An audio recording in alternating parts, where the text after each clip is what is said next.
One of the camera guys kind of ran from one end of the tent across like diagonal, and it was so bouncy. It was almost like a trampoline, and like I could see my cake kind of like already on the wonk, and everyone screamed at him to stop. Are they in there the whole time? What, No. were they just pop in, bit filming, then they were away? Were you watching the Conference League final while you were filming Bake Off? All of Bake Off was filmed on the weekend, so we was all right. Oh, was it? Yeah, Oh, yeah, Thursdays such. were fine. Hello and welcome to Ironcast, and what a guest we have for you today. I'm excited about this one. 2023 was a big year for West Ham on winning trophies. We won the Conference League. But Ginge, did you know we also won Bake Off? Please welcome 2023 winner of the Great British Bake Off, huge West Ham fan, Matty Edgell. Welcome, Matty. Thank you. Welcome, Cheers. mate. Welcome. Thank you. And you suit a West Ham shirt, I was saying Does it. look great, innit? Although you were saying you understand why Mickey cuts the collar. It is a bit, yeah. If you're if you're I was- ripped like you and Mickey. Oh. If I was half decent, I'd cut it. Yeah. What came first, West Ham winning the Conference League or you winning Bake Off? What was that summer? Oh, it goes West Ham winning the Conference League, then Mark Noble sending me a video saying congratulations, and then Bake Off. Did it? Yeah. What was the best out of the three? Don't say Nobs. No, he's second. So what, mate? What a summer 2023 Yeah, was. wow. Oh yeah, it was a good one. It was a good one. Unexpected, but I guess both from a West Ham fan perspective as well. Like we're not used to that, are we? No. So yeah, savoured both of those moments. So were you watching the Conference League final while you were filming Bake Off, was it? No, I don't think so. Maybe no, we would have been. Yeah, we would have been. How did that work? Like backstage behind the tent? All of Bake Off was filmed on the weekend, so we was all right. Oh, was it? Yeah, Oh, yeah, Thursdays such. were fine. Oh, Yeah. wow. Yeah, Amazing. yeah. And I have to say, you're a Bake Off champion and you've brought in some brownies. And I thought maybe we could begin this episode by just checking you out and making sure you are a baking champion. Ginge, What, are we experts? I in it, think are we? we're going to I've know. got to say, these the They density look- of they these look brownies. Sensational. I'm going for the biggest as well. Are you middle, like, so there's no crust, or are No, you I've gone edge. Are you I've gone edge? edge. I What do don't you know why. recommend? You I'm up. do you, yeah. You do you. Okay, here we go. Oh my God. I mean, they've got the density of a dying star. It's so heavy. Jesus Christ. That is the best brownie I've ever had in my life. That is. Oh, he was always going to say that. He's got his fingers crossed in a They are unreal. That is unbelievable. Might have to stop the pod for 5. I see why you're a baking champion. Thank you. Can you two carry on so I can finish this? But you've got an amazing story, really, because you were a PE teacher and a Yeah. science teacher. That's a strange combination. More so PE. No, it's not so like kind of uncommon now. I think because of the way that teaching is and like the lack of teachers, you tend to kind of teach across the curriculums. Yeah. But, So what I understand from your baking journey is you started off making like birthday cakes and Yeah. things for family, and you essentially got talent spotted by your own family. You were like, these are actually quite Really good. yeah. It was my wife. She's the one that applied for me. She tried to get me the year before, but she didn't realize you need pictures to kind of supplement the application.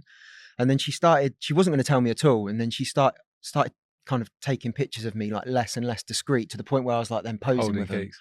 I thought, what are you doing with these? And then she weren't really expecting me to ever ask that question. So I didn't have an excuse lined up. So then it came out, and my initial response was, no, you're not.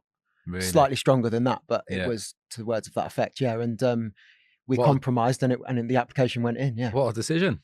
Yeah, thankfully. Yeah. But she did need to talk me round and into it an awful lot, because it just wasn't anything that I was kind of up for. Well, I read that you were unsure of your own ability. You didn't think you were good enough, effectively. Yeah, and I think that was kind of really rammed home week one of being on Bake Off. Like when I was right at the front, and we had the first kind of showstopper, so the bigger cake of the weekend was it had to be an animal themed. I chose to do a dog, and I don't know why I decided to try and make it black. It was grey. It didn't look great at all, but I turned around and everyone else's was like Look immaculate. It almost looked like they got it from a zoo. And then I looked back at mine. I don't know what it was. Thankfully, it tasted all right. I scraped through. But then at that point, it was kind of sink or swim. And I think it was a bit of a realization that kind of the level that I needed to get to. And it just, like you say, like sink or swim. I decided to kind of like try and put up a bit of a fight. Brilliant. Do you practice? You practicing at home, like while you're filming Bake Off? And was there a lot of prep before you got on the show? Yeah, Right. so the month before you start filming is the preparation of weeks 1 to 9. You get the briefs, but that's quite intense. So it's kind of like if it went all right, you submit it because the next brief comes in kind of 3-4 days after that one is received. But within we was quite lucky because we was filming Saturday, Sunday. We would practice I would Monday to Thursday, and then you travel up on the Friday night and you film again. So it's like a merry-go-round that you don't get off until it finishes, and like you are exhausted at the end of it. I bet it's quite intense, the actual weekends though, as well, isn't it? You got to cook a lot. But they're actually like a little bit easier than the practice. Because you kind of you know what you've got to do at that point, whereas the practice you're trying to do it live to time, and you also got like work as well.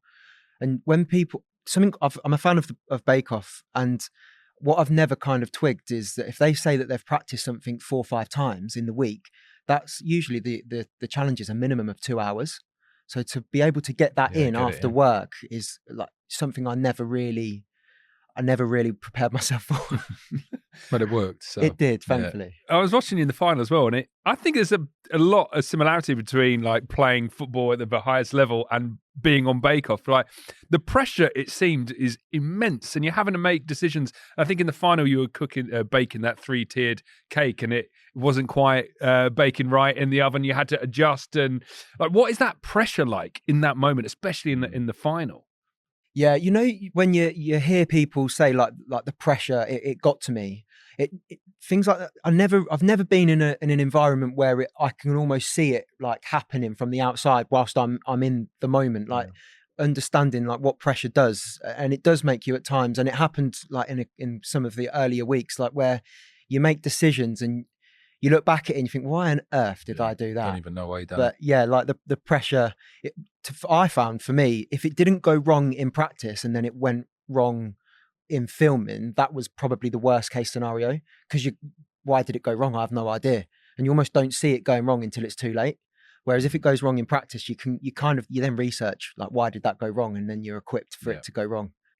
Oh man, it's like being in a big game and like making a mistake and keeping your head. Yeah, I made a lot of mistakes, to be fair, so I got quite used to it by the end. It's happened again. Carry on. And then tell me about like the momentum of going through. So Nobe sent his message before you got to the final? No, I got that. So there's a spin-off show to Bake Off called the Extra Slice. I always get it confused with After Sun with Love Island. I merged the two together, but I think it's called Extra Slice. And on my episode, so it was all said and done at that point, they knew that the winner was me, and yeah, he sent a video in. Oh, lovely. Yeah, I was buzzing. Oh man, well let's talk about being a West Ham fan, because you live up in Peterborough, right? So how comes you support West Ham? I think like all West Ham fans, there is a bloodline to the club, isn't there? And for me, it was my dad, and there was no choice. Like there was never a conversation about who do you want to support. It was just, here's a West Ham kit, put it on.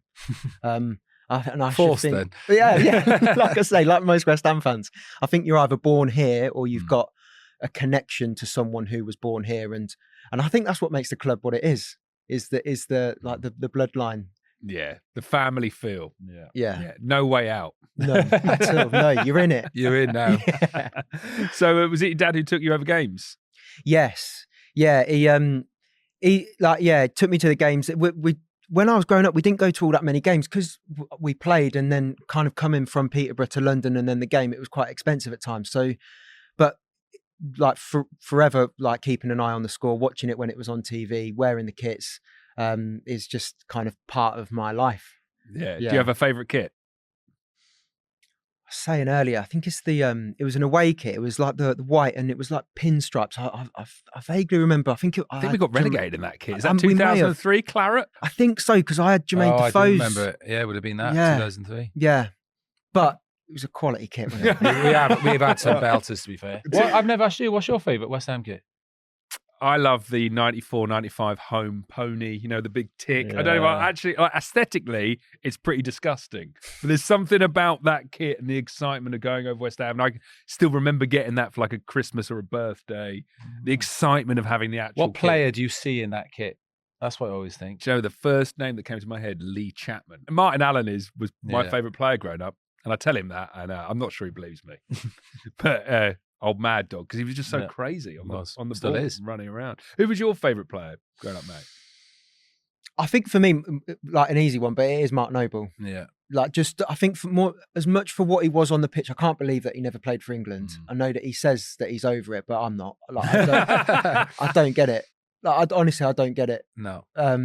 But yeah, I think for not only for what he does on the pitch, but for who he was. He was what an ambassador for the club, like then and now. I say about Nobes all the time. People apart from us at West Ham don't see what he did, maybe, and certainly me as a player see what he was doing off the pitch and what he was doing with new signings and people coming into the club. He was brilliant, and you're right. How he hasn't played for England is beyond me. That summer, I think it was 2016. That Euros, like the end of the Roy Hodgson era. Oh man, like, Are you talking about the 2016 when I got to the semi-final? That Euros. I don't want to make it about me, Matty, but go on then. Sniffing 20 for getting The that thing one in. is, you were always going to go further in that Euros than Nobes was. Yeah, true. Although you did lose to England in Euros 2016. Yeah, we did. Yeah, still got further than them. No? I remember watching that game. I was at work. I had to work the half an hour back for having it on my lunch. What, But- England Wales in that God, I was Euros? nervous. Yeah, Gaz scored the free kick, didn't he? First, Yeah. did we go? We went 1-0 up, 1-0 up, I think. Like Daniel Sturridge kind of like shinned Last it minute. in, didn't he? Was it last minute? I mean, it good. was I a remember robbery, being on that the game. sideline that day, and Gary Neville sprinted the full length to celebrate, and all I wanted to do is trip him up. I was just thinking, if I could run up an ankle tap with me, and I'd love to. were you playing that game? Or No, you I was on the bench. Yeah, Oh, on the man, Judy. you were yeah. all over us as well. That was unjust. Yeah, better team. Yeah. Oh man, Mark Noble for England. That's always gonna hurt. Did you have a favourite West Ham game? It's not one that I attended, but obviously the final. Yeah. That like it's struggle. It's difficult to put into words, isn't Yeah. it? Because it's like how big that is. The only thing I can get from it now, looking back, obviously being a bit older, is it's probably the best cup final we've seen in modern times to be involved in it. I know it still doesn't take away the pain of losing it eventually, but do you mean the No, the FA Conference League. no. Why would we I'm bringing it back to me. Why would I- we fans want to celebrate the You want about 2006 against I was Liverpool? talking about the FA Cup Oh mate, final. I Proves how remember old that. I was really young, but I had one of my best mates at the time was an Everton fan. When you said the cup, I was thinking, he can't remember that, surely. No, I remember the.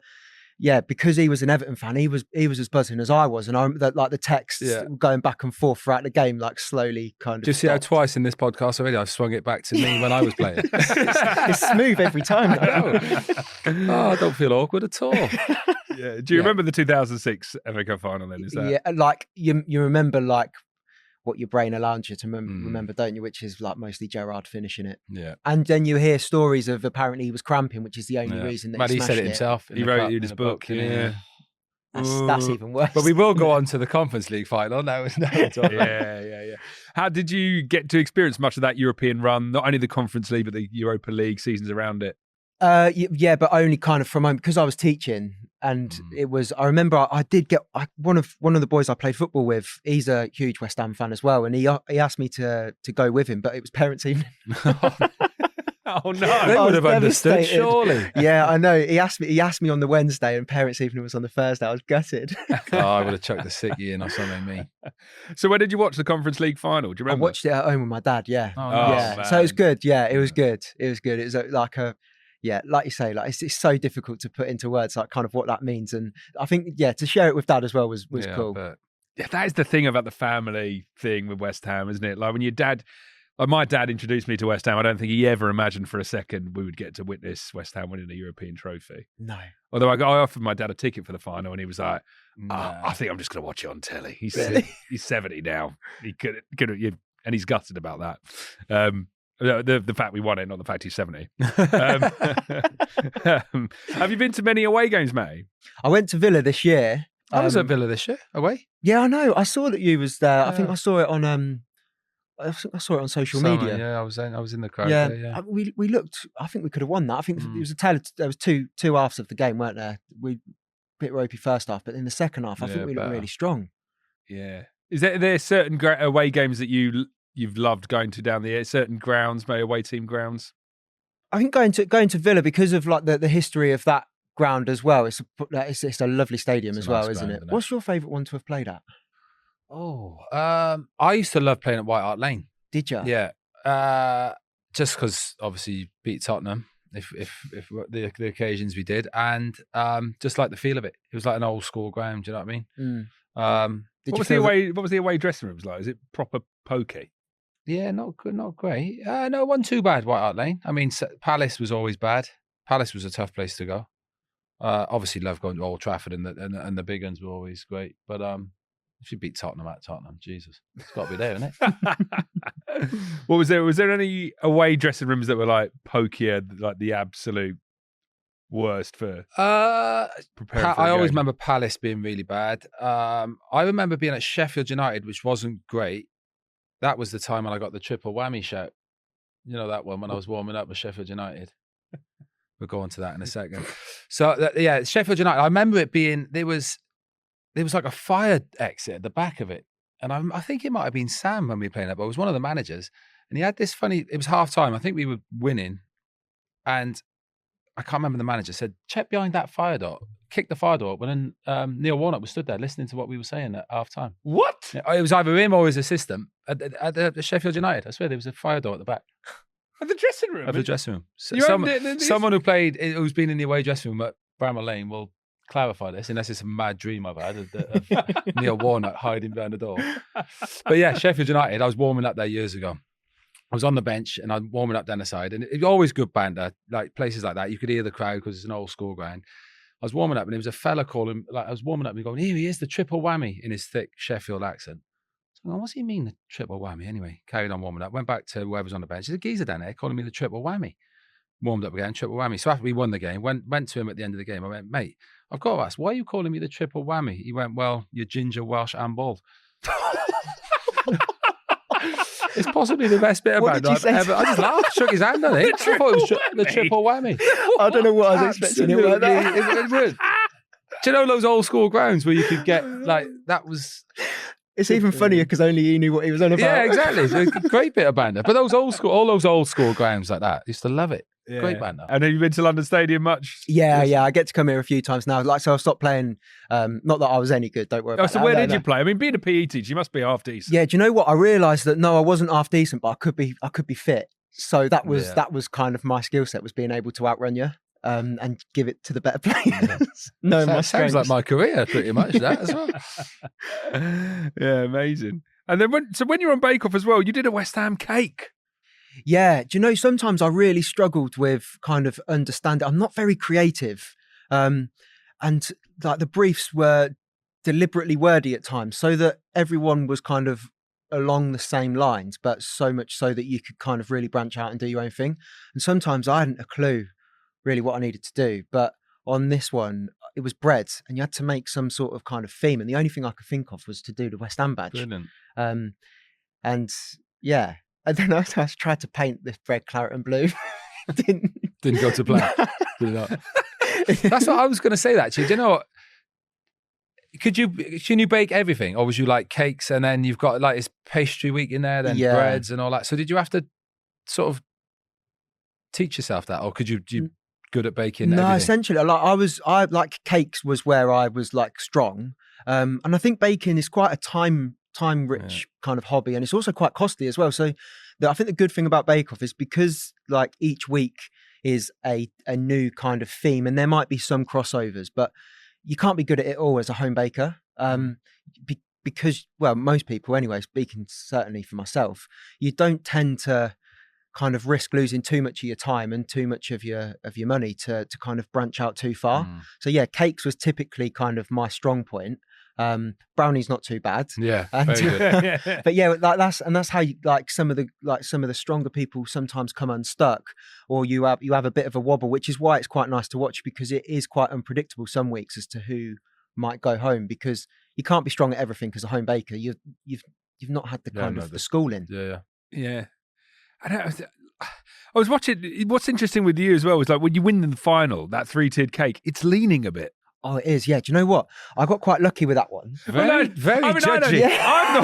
No, but this is almost the charm of you. It looks amazing. You're like a bit of a leaner. I don't know. I'm looking at that thinking, oh boy, this is in trouble. They don't seem to mind that. They had a few words to say Yeah. about it. Yeah, no, they did. It's Paul Hollywood, yeah? Sorry, Yes, yeah. Paul Hollywood and Prue Leaf. But yeah, no, there's kind of two stories behind that one. The first one, actually, I got quite lucky with it because the dowels that I used on the top one were like cardboard. And on reflection, why on earth did I do that? But I actually bought them well in advance, and that was supposed to be used on my wedding cake, which was stood for a lot longer than what that Bake Off final one was. So had I have not kind of trialed them out, like my wedding cake could have looked totally Wedding cake different. would have gone a tier shorter than what it was in the end. But also, you finish like baking, and there's ages and even longer on the final because they got loads of like clips of the family, the fans, scarves and that outside, the cake fans outside. But it felt like there was like an absolute age, and then they got pictures of the finalists and the judges and the presenters, and one of the camera guys kind of ran from one end of the tent across like diagonal, and it was so bouncy. It was almost like a trampoline, and like I could see my cake kind of like already on the wonk, and everyone screamed at him to stop. And like, yeah, so that could have been a bit different. And there was no camera rolling, so I don't know how they'd have justified it. It looked awful. So in that gap, were you watching your cake just like leaning, thinking, come on, yeah, move it along now? Yeah, I know, literally, honestly, I could feel like my heart rate increasing, and you can see that it's on the wonk. And then, you know, when you look at something for so long, you're not sure if now your eyes are playing games. You're gone, yeah. Yeah.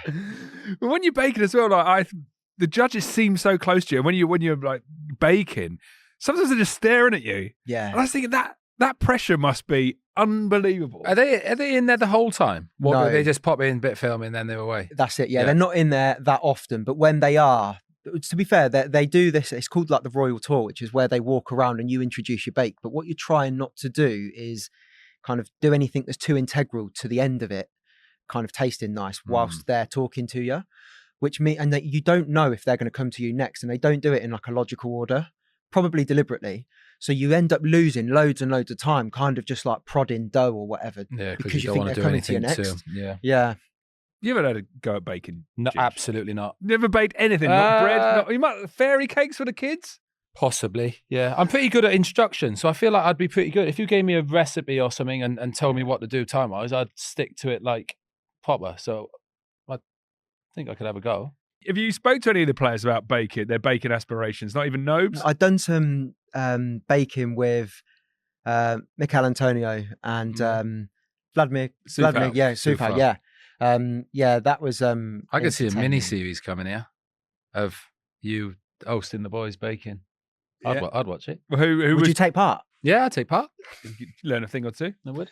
Who was the best out of Mickey and Vlad? Do you know what? Mickey backs himself like properly. Yeah. Like you the confidence, considering he didn't have a clue. No. Yeah, it was brimming. I can't actually remember whose was better. I think Vlad's was better because Mickey's was atrocious. Vlad won on default because Mickey's was so bad. You know, you said you were good at following instructions. Yeah. No, not him. Not him. No, yeah. Mickey's a vibe-based baker. I can well imagine that. And so, what's next, Matty? What are you going to work on next? Got to be a cookbook, surely. Yeah, do you know, they're not as easy to come by as I'd hoped. I think because for what I've been told by countless sources is that because of COVID, that everyone got into baking and then they published loads of books. It's quite a saturated market. But yeah, that is definitely like something that you see you've put a lot of effort in, like kind of on the shop shelves. That would be nice. I think kind of like my next aim is to have something like that, but kind of separate myself from not kind of being Matty from Bake Off to just being kind of Matty, because there's already a new winner and next year there'll be another one. So kind of keeping up with trajectory kind of means that I need to be a standalone name now. If you're looking to do something different, a West Ham baking cookbook, come on, West Ham cakes. That you can corner that market. There's no one else there. No. It'll do well. There's enough of us, isn't there? Yeah, I was going to say, yeah. I've brought something from home. Have you? Yeah. Let's have a look. Okay. I don't know if I'm excited or nervous. Oh my God. Oh, Matty. Oh, wow. My word. That is unreal. Oh, my word. Look at that. Has anyone and it's got no shirt on it. No, it got to be.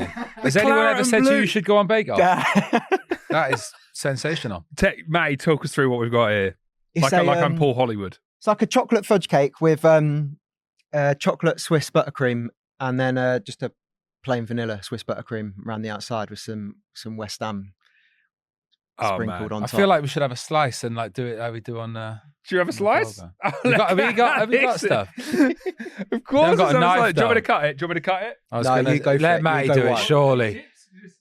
Straight You're through. up.